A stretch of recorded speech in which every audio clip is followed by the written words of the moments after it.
Uncle Rashid for that most appropriate rendition indeed. My respected gatherer, we will continue with our program. I want to compliment you because from your silence, you have clearly demonstrated that you are actually taking something with you. We will not bore you, so we will not go too long. So we'll move on with our program by asking Shaykh Yasar Malik to come forward and make his presentation to us. Takbir! Hakim Khan, the president of Catherina Islamic complex, elders, brothers and sisters in Islam. Assalamu alaikum wa rahmatullahi wa barakatuh. Alhamdulillah, judging from your response, I think perhaps the strength of this sermon today has gotten to you. You know, it is haqq of a Muslim, it is the right of a Muslim that when he gives salam, that you respond in salam. So we will try again inshallah with these. Assalamu alaikum wa rahmatullahi wa barakatuh. That's better, alhamdulillah. I understand you are all here to celebrate the Mawlid of Rasulullah sallallahu alaihi wasallam. Is this correct? Yes. Alhamdulillah. Well, if this is the case, then please join me with great love, affection, and celebration, and recite Durood of Rasulullah sallallahu alaihi wasallam. Allahumma salli ala Sayyidina wa Mawlana Muhammad wa ala ali Sayyidina wa Mawlana Muhammadin wa barik wa sallim wa salli alayhi. Alhamdulillah.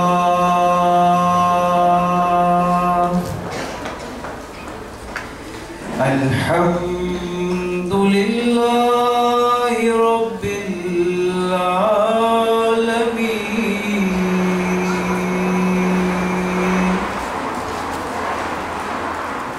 Wal aqibatu lil muttaqin.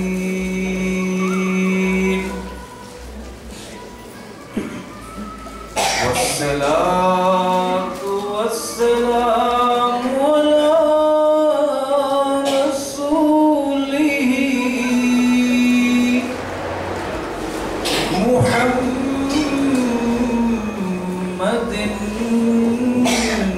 wa alihi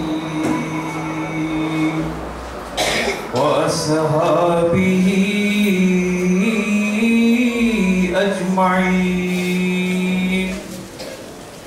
Amma ba'd, fa'udhu billahi minash shaytanir rajim. Bismillahir rahmanir rahim. Wa ma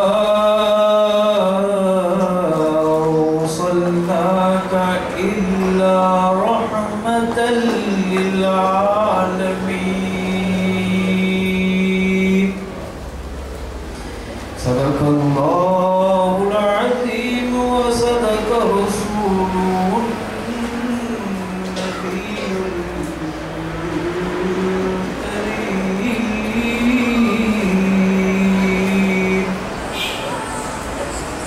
إن الله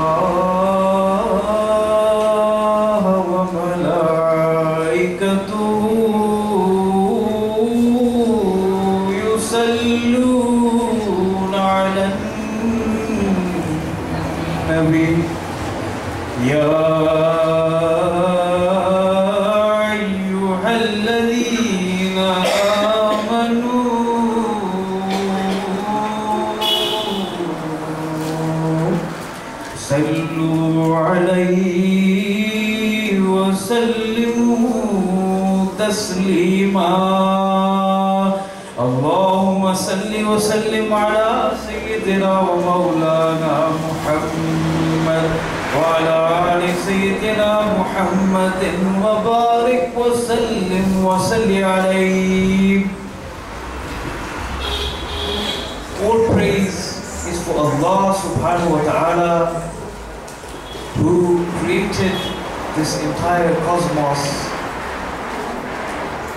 and may the choicest blessings of Allah subhanahu wa ta'ala be upon our Nabi, Nabiullah, Habibullah, Sarkar Medina, Ruh Hasina, Nabi Kareem, Rauf Rahim, Rahmatan lil Alameen, Sayyidul Mursaleen, Khatim al-Nabiyyin, Imamul Anbiya, Ahmad Mujtaba, Muhammad Arbi, Muhammadur Rasulullah sallallahu alayhi wa sallam.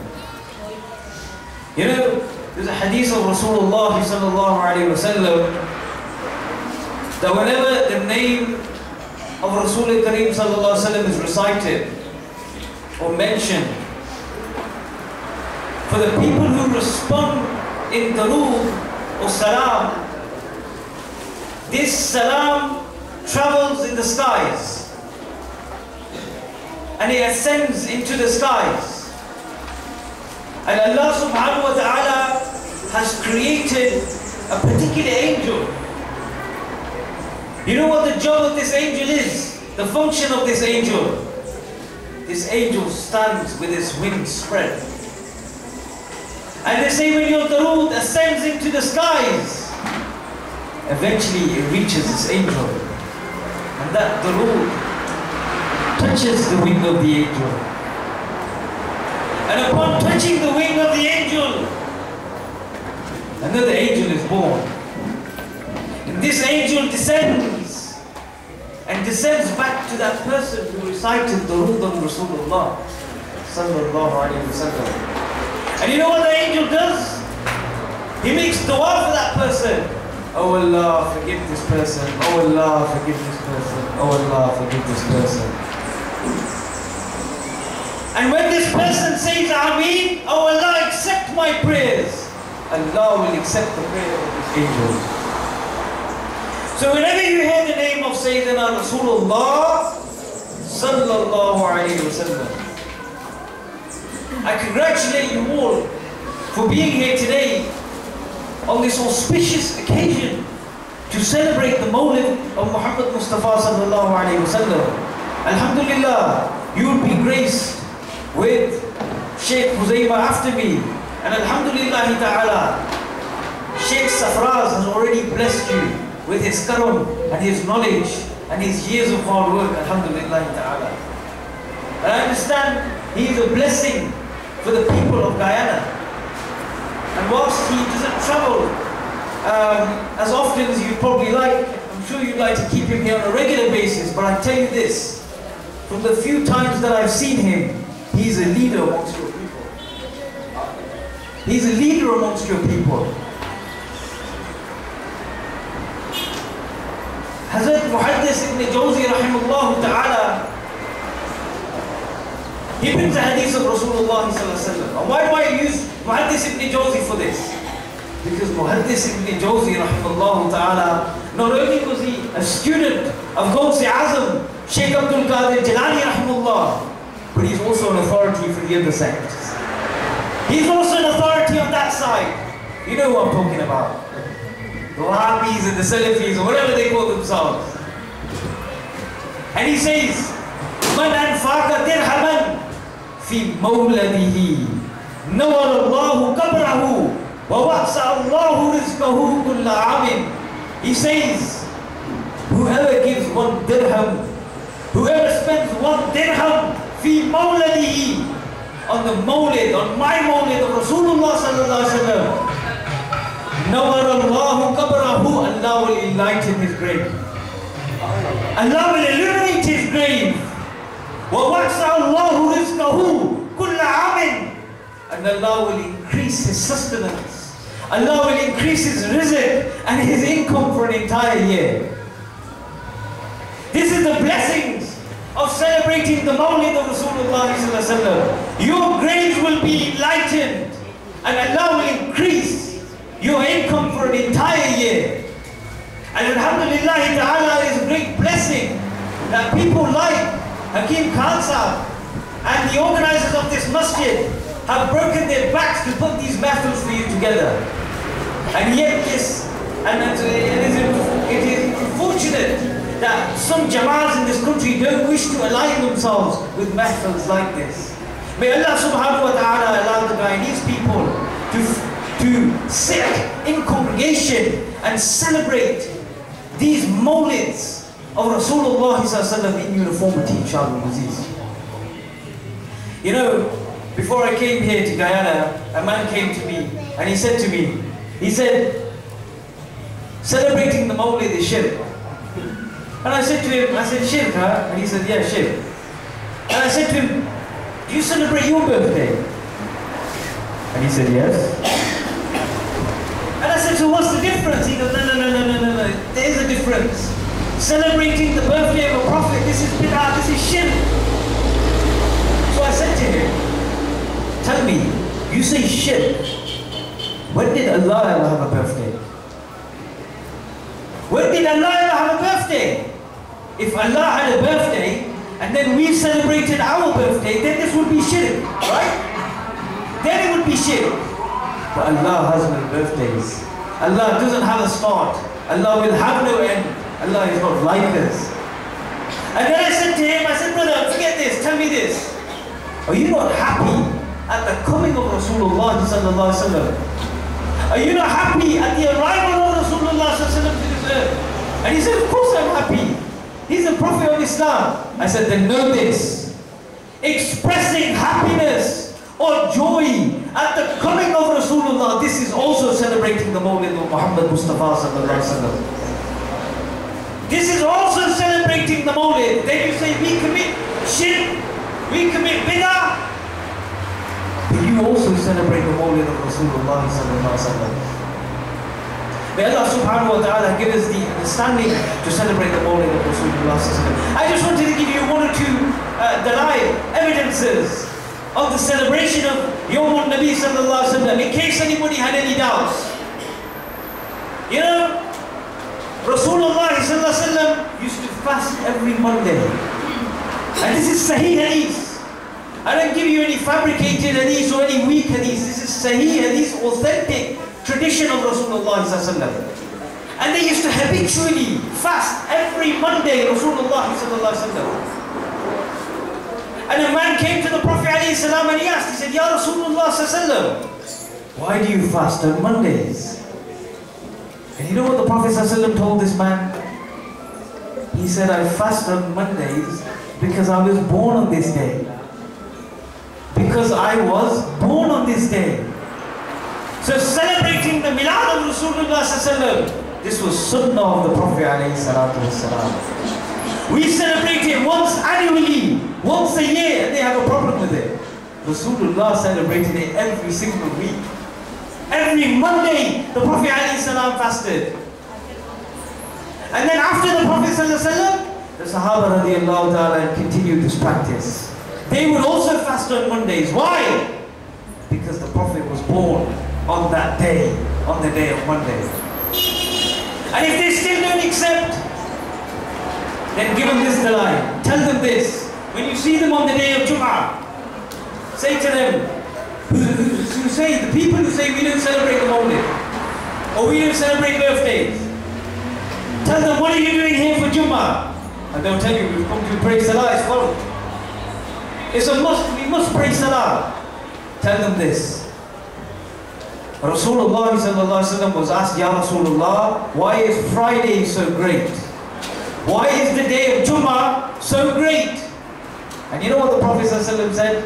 Amongst other things, Rasulullah ﷺ said that Fridays is great is because Adam alayhi salam was born on this day. Hazrat Adam alayhi salam, he was born on this day. That's why Jummah is so great. This is also a Sahih Hadith of the Prophet alayhi salatu wasalam. And if they're really stubborn and they still don't listen, tell them this.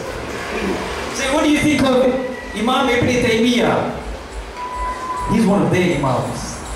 He's one of their forefathers. And they'll say, Ibn Taymiyyah, subhanallah. Great Imam. It says in his book, Iqtida Sirat Mustaqim, from the version that I came across, page 294. And he talks about celebrating Yawm al-Nabi sallallahu alaihi wasallam. And you know what he says? He says the celebration of the Mawlid of the Prophet sallallahu alaihi wasallam. This is a great celebration and we must take part in it to become recipients of the mercy of Allah subhanahu wa ta'ala. He said if you want the mercy of Allah, then celebrate Mawlid al-Nabi sallallahu alaihi wasallam. This is their Imam Ibn Taymiyyah. So say to them, how dare you come here trying to convince us? Go and convince your father. Go and convince your own scholars first. Get your own story straight and then return to us. This is right, isn't it not? If they can't even get their own story straight, why are they coming to us? Why are they coming to us? Anyway, my point of discussion today is not to bash the Wahhabis.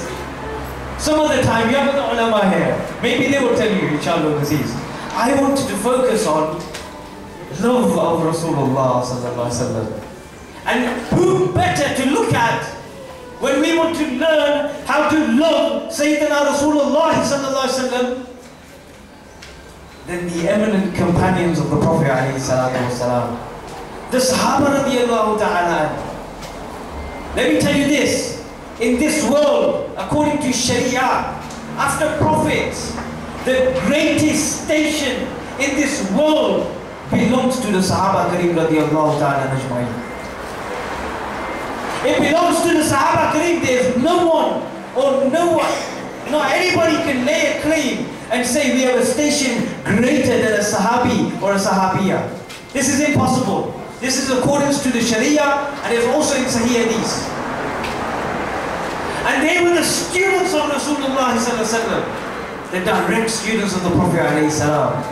And anything they knew or heard was the best. And the Prophet alayhi salatu wasalam, he didn't say for no reason, Ashabaka najum. My Prophet, he said, my Sahaba, they are like the shining stars. Follow any one of them. Ihtadaytum, you'll be guided.